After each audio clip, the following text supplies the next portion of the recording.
Hi, this is Tim Schwalk, producer on Heroes of Ruin at InSpace, and today we're going to focus on multiplayer gameplay and the Gunslinger. So here I am as a Gunslinger in the Frost Reaches in the second half of the game. At this point, the Goblins have some information that I really need, but before they'll help me, the Goblin Chieftain's requiring me to help them with a few of their experiments. The Gunslinger is the most mobile of our characters.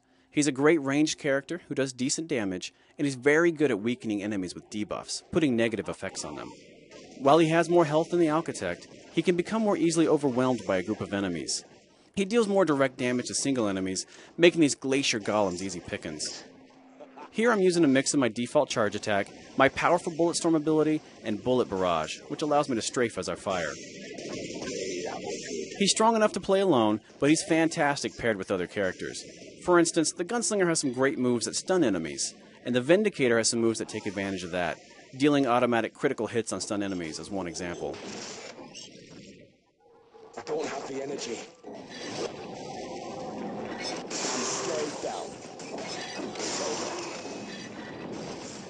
Here I'm using the Armor Piercing buff, which allows me to fire through enemies, dealing damage to those behind them.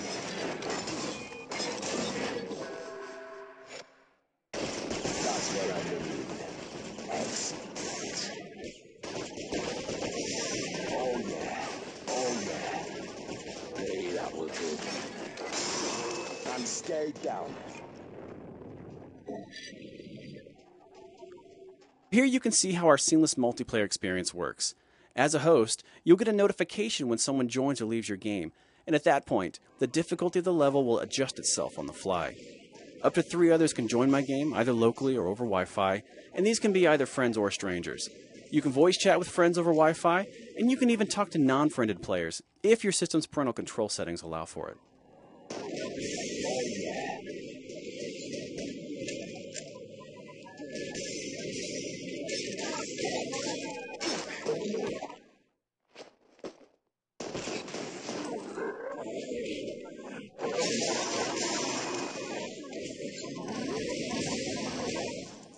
Once we clear out these enemies, we're going to face the giant ghoul Iron Fist.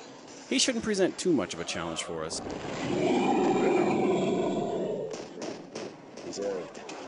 Here's an example of a simple strategy you can use when you combine a ranged character with a melee character.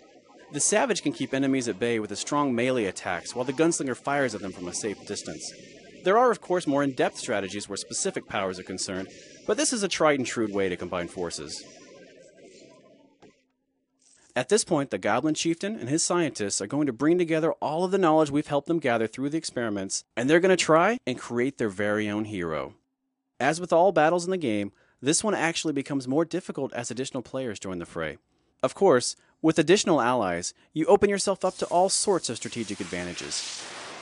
Unfortunately, something goes terribly wrong, and we're left to clean up the mess.